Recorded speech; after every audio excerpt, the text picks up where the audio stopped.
the Executive Director of Hair Women Hub. Thank you for joining us on the show. Thank you so much for having me here. Interesting. So, I remember, I think it was almost like 3 weeks ago.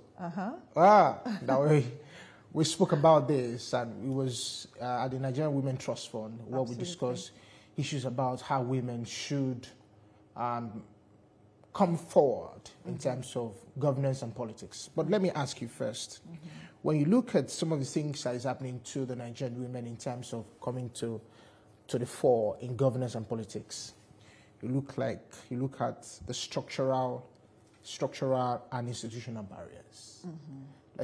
You look at cultural and social norms. How do you think that we need to start breaking these things for the Nigerian women to have a stronger voice? I'm not even particular about the 35% affirmation anymore, because I feel that that should not be debatable. It should be something that it should just come natural. But let's look at the cultural and the social norms, the barriers and institutional barriers that we have that is not making the Nigerian women achieve what they're supposed to achieve in terms of governance and politics. Thank you, Ademola, for this opportunity. I was just going to say, with all of that amazing introduction, we should just close the show. But seriously speaking, Ademola, as you know, you said it all. Structural barriers, cultural barriers. Let me say to you that women have always been speaking. We didn't lose our voice from the beginning. We always had a voice.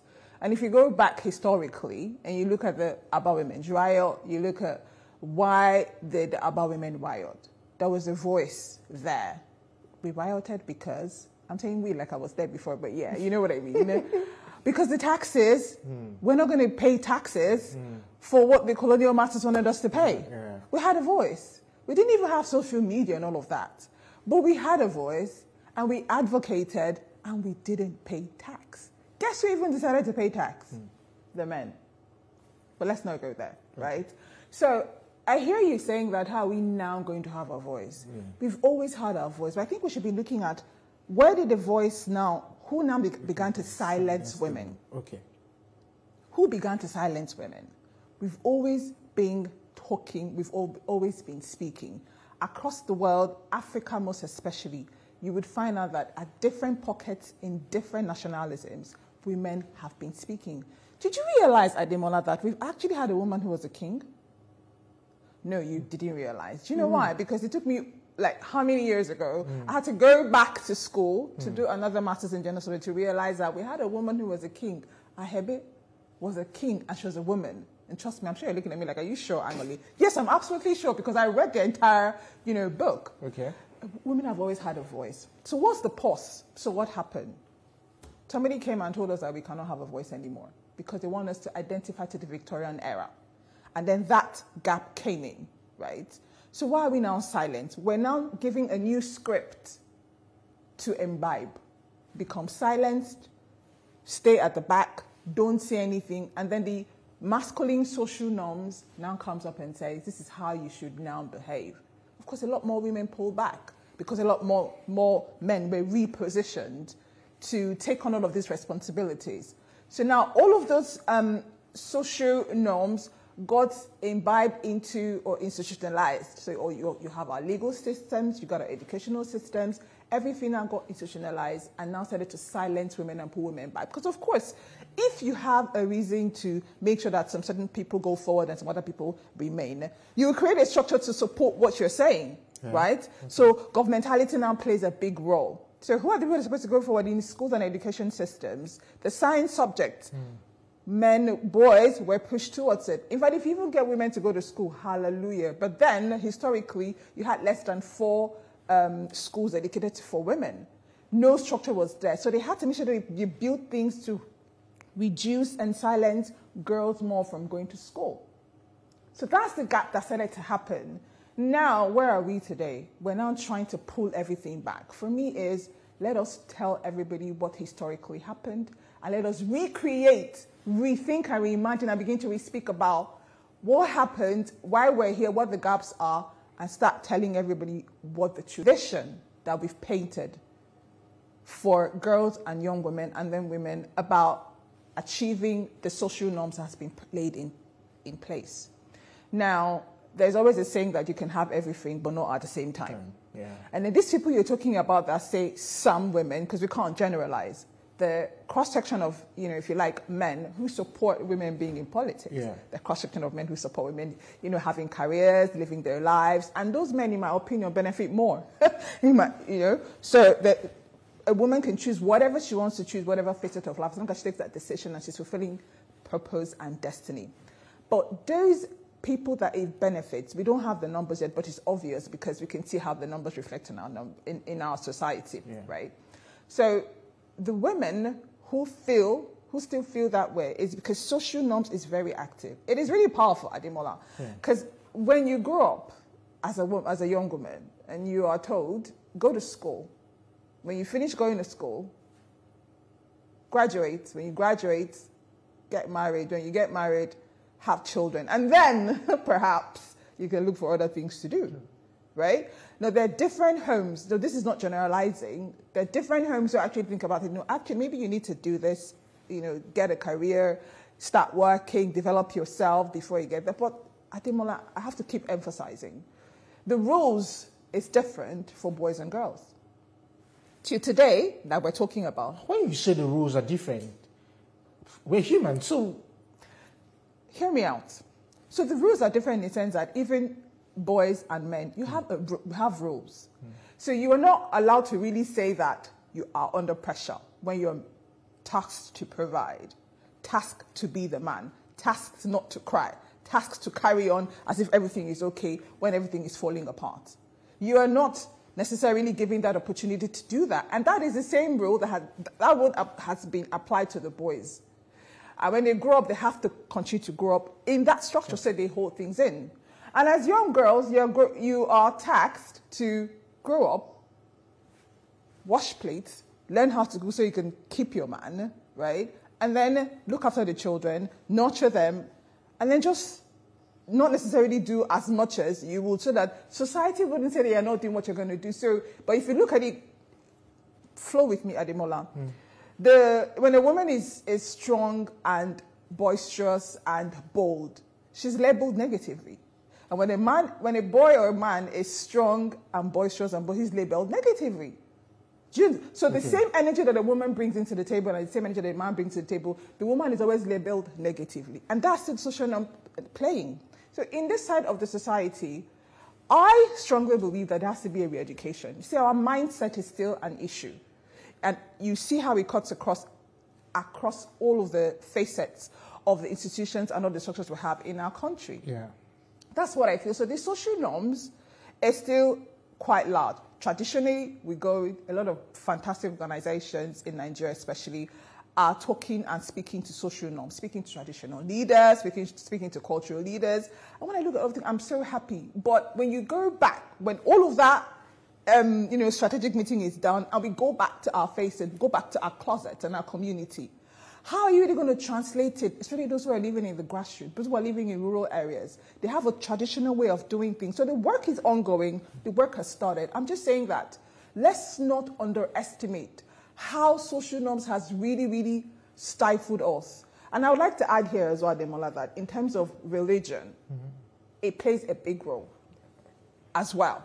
In the things that we do, in the things that are said I'm a Christian, so I'll speak from a Christian point of view, in things that are said from the pulpit, to still limit the understanding of women elevating to positions of leadership. It still happens, right? So all of that is, in my opinion, still all of the social norms that we still need to think about. Our girls and our young women in schools, what kind of vision are we painting for them now, Ademola? I'm telling you, there's very few schools, in my opinion, who are painting a different vision that you and I are talking about today. I can argue and theorize. I would theorize. Okay. I would theorize. I love my theories, right?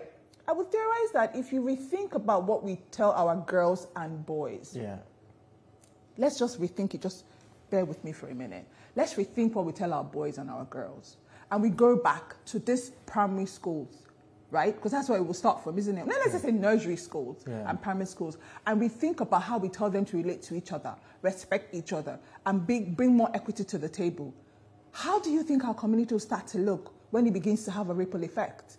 Do you not think that where we are today, with where women are with leadership, in political offices, is because of the vision that was painted in our minds a couple of years ago? Yeah. Yes, I've already said that historically it wasn't like that. Then there was a shift. There was a break. Okay, we're trying to come back to it. But what are we telling our girls? The theme for this year's Day of the Girl is vision for the future. And I asked on a TV show that I was attending, I was like, what is the vision we're really painting? Or actually, what is the vision we are confident enough to paint for the girls? TikTok. Oh my God. Even if, let's use this as an example. I'm just saying, so because you know why I had to bring that up? Because it looks like every girl growing up, see social media influencers as the new big thing. And they just felt like, maybe some, let me put it this way, some girls feel that, growing up now, social media influencers is the new big thing, and they look up to the social media influencers as a role model. Nobody wants to see, for example, let me paint an example, Anokunjo Iweala as the role model. Nobody wants to see me, actually. Nobody wants to see you, actually, as a role model, and says, okay, I want to be like this. So there's a different ballgame between having to say, okay, these women, something happened in the gap. But even in the gap, the people that were supposed to be closing the gap for are not even seeing the essence of we closing the gap. That's what the problem is. I would not totally agree with you, Ademola. Okay. I know that that's your theory. Okay. I would not totally agree with you. Okay. There's some points you made there, and I take that, where social media is, amplifying what is happening in the society today. Yeah. But you have to look at it in such a way that social media is amplifying what is if you like, taken as more seriously, right? That's what's happening. Now, you mentioned TikTok. If it is that the entertainment industry isn't such a way that you are amplifying that's where you're supposed to be, what you're supposed to be doing, how you're going to make more money, it may not even be working. Yeah. Do you see what I mean? Now, you spoke about the great likes of, Dr. Ngozi. She has always toed the line of intelligence. And I always ask that, fantastic, but there's how many other Dr. Ngozis do we have? We need to have more. And we do. That's the funny thing. Yeah. But I think the difference is, maybe a lot of us are not necessarily too crazy about social media. It's not an excuse. You could go there and amplify, but it's not too crazy. But what are we positioning for our girls and young women to look at? And I know you're saying girls, but boys are guilty as well. Listen, because boys are... Just to put it in context, because of what we're talking about. That's why. That's why. No, I hear you, but we're going to be talking inclusivity because we're moving forward in life. All right, that's fine. Because we need everybody's hands on the table. All right. I know you're talking about us women, but let's be let me speak about myself. I want to be inclusive, right? And speak about how we can move forward. Because having a conversation about moving forward with equity, you still need everybody on the table. I don't think you need only women and girls on the table. You need to have to re-educate most of the men. Like I said, it's not all men who think like that. Most of the men are important to be re-educated. That's why I told you to rethink the primary school and secondary school. Yeah. So back to the boys. Can I say that now? All right. So boys and men, where there's no demand, there's no supply. Where there's no supply, there's no demand. If you go to all of those TikTok speeches and you do an analysis, I'm theorizing, do an analysis of how many people follow those girls. Okay. We're going to do that. We'll do that later. But I get you. The men follow them. The men follow them, and the men amplify this sort of behaviors. Okay, let's now do another theory. Let's reimagine a situation where actually some boys and men don't bother to look at all of these TikTok pages. And some boys and men don't decide to, do you know what, this is what I prefer. But how original do you think that they would be? They want to look at all of this. They want to see all this. It's not an excuse for any girl or woman to, if you like, act differently than they should on TikTok. However, we need to be able to look at both sides. And we've all been handed down a script that we're acting. And the reason why I have to say we keep emphasizing on girls and women is because for a very, very long time, the focus has really been on boys and girls. Not to say that boys and men. Not to say that boys and men haven't been through that thing. But again, back to that social norms. For example, purity culture, where we have purity culture, who suffers more for it? The girls, right? But the purity culture is for the boys and the girls. So for example, young boys are molested. They're raped, they're defiled when they're young. What do you say to them when that happens? You're a big boy, you're a great man. When language started to come around, some men right now are realizing, hang on a second, what the domestic staff did to me or what this person did to me was wrong. Exactly. It was molesting, it was abuse, right? We're having language for it. But when that happens to young girls, what happens? You write her off, you label her. You shame her, you embarrass her, you disgrace her, you tell her to shut up and be silent because the purity culture is not the same. So now we're on this table. We need to begin to see that we are all affected by this social norms and we all need to have a frank conversation about it because whether the boys or the men like it or not, it's going to still impact you. Because when you go out there to find a girl or a young woman, it's still going to impact in your life. So when we come to where we have to reposition women in leadership, it helps all of us. Because when a woman is sitting down in a position of leadership and decision making, speaking to the issues that women are going through, she wears the shoes. She's feeling it. Not to say that men don't understand what's going on because you have a sister or wife or a partner or whatever it is, you understand. But not as critical. But always ask yourself again, why? It's just a decision, right? Why till today don't we have a lot more women coming on board? Let's talk about benefits. Who is it benefiting that women are not in the positions of power? Whoever is benefiting now is still benefiting them. Thank God that we're going to have the reserved seats bill. But again, Ademola, let's keep asking the question, and I hope that you keep your pulse on this. When we do, if, for example, it gets passed, are the women who will enter that National Assembly and have those seats be given an opportunity to still speak? Food for thought. Yeah, that's a food for thought. But I also want us to talk about the implication of the economic and financial implications of not having women majorly on board. But I want us to take it from the angle of, first of all, when women had to participate in politics, for example, you see a situation whereby a political party says, for women, we buy the form for zero naira, and the men, maybe 50 million.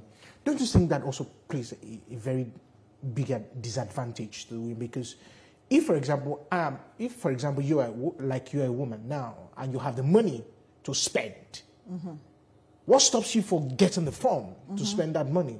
But the system already puts you as a disadvantage by saying, don't use your money. I'll give you for free. You understand? And when you go to the party, you go to the ballot, the men would rather vote for, even the women would rather vote for the one who bought the form. But there's a strategy in play here.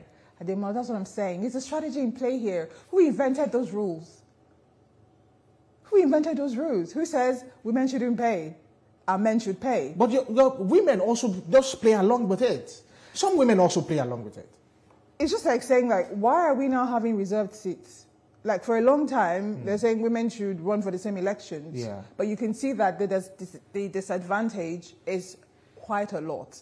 And it's not just our country, globally, especially African countries have been imbibing this whole, quota system. Yeah. And it's obviously you can deliberately put women into positions of power. Nothing wrong with that. So when you say women should not pay for reform, because you've historically, economically disadvantaged her. You've done that already. You have put her in a place where she is not allowed. She's not, honestly, I do not like that word, allowed. She doesn't have an opportunity to earn her own money because of the way you have raised her. You've raised her to be dependent. And any woman who is independent is frowned at. Do you know that? Society frowns at you if you're independent, if you are successful. Society frowns at you. If you are very well educated, society frowns at you. So the best way for some people to feel like they're accepted in society is not to have all of these things so that they can freely pass. But you have economically disadvantaged girls and young women for a long time, from education, from getting employment that positions them.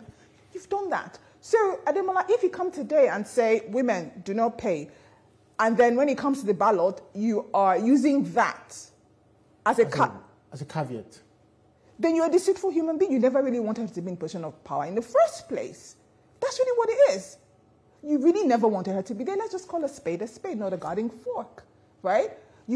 So when women are economically disadvantaged, that happens. Now, we're looking at things changing. We're looking at things restructuring themselves. I think the bigger question for me is, when women do get to that position of authority, I am looking forward to women representing women's issues. That's what I'm really looking forward to. Because we're going to get to that point. You can't keep us down for too long. We're all coming up, right? We're all running for offices. We're all going to be elected. But when we get there, we're going to be causing changes. And it's very, very obvious that when a woman is on the board, there's so much power. There's so much value she brings in. Forget that a woman has even gone away. Even if you put us on maternity, when we come back, we have so many skills to bring back from our maternity leave. Do you know that? Even from our cooking. Do you know what happens in the kitchen when we're cooking? There's chemistry, there's physics, there's biology. We do all of those things and we come out. We don't explode the kitchen. And we come out and we give you a meal that nourishes you for the whole entire week. Do you know what power that is? We nurture women, we nurture babies, we carry them and we bring them in. And you think that we can't rule a nation? Yes, we can. But some people have chosen to, not all of them. So now I am really looking forward to this whole change in the seats. And like I said, let it be that women are representing, because we can do it. We've been doing it before and we'll do it again. My last question to you. Are you sure that's the last? Yeah, that's the last question, because it was supposed to go. But my last question to you. How do we begin to have, a meaningful conversation on why it is very important that women be at the hems of our peers? I know that there are some appointments that are made here and there, and it looks like this government, maybe in terms of appointment, yes, but in terms of elective positions, no. So how do we begin to have that conversations that it is very important that women, be at the forefront of every government agencies, every government parastatals, to make sure that we have an economic viable country, mostly driven by women? Fantastic questions. I believe in media advocacy quite a lot. And I have to say thank you, Ademola, because, I mean, from when we met and how we had very good conversations about it, and a few people just positioning women in, coming and speaking about it, I think it's fantastic. I think we need, I know we need more of it. We need more conversations happening. The reserved seats bill, for example, we need to take it back to the communities to re-educate. Exactly. And when we had the Towards Inclusive Governance Nigeria with the Women Fund, we're talking about how every woman can go back and get 35% affirmative in your own sphere of influence. Yeah. If you work in an organization, how many more women are you actually positioning in places of authority? So talk more about it. Let's speak more about it. Ademola, tell all your anchors, have more women on the show. The intelligent, strong women who can come and speak to it. They will have a lot of women. You're smiling because you know it's true. Women rights organizations who would, at a whim, come to speak about women. The radio stations, invite more women. I'm not saying entertainment is not great. It is great. But right now we're trying to re-educate the whole society. Invite more women to your shows. Invite more women to Politics Today. Invite more women to Sunday Politics. I think TVC does Sunday Politics. Yeah. Invite more women to different things that will reposition. You can see that actually we're way more than that. How about that? Thank you so much. Thank you. And to also tell you, the CEO of TVC is a woman. Director of news for TVC is a woman. As a matter of fact, the person producing my show is also a woman. Okay, well done to you. Well done to you. Thank you. Need more. Yeah, of course. She'll watch this show and she'll call me again. I will talk more. Thank you so much, Aniebo, of course, for that great insight into what women should do in terms of governance and politics. Thank you.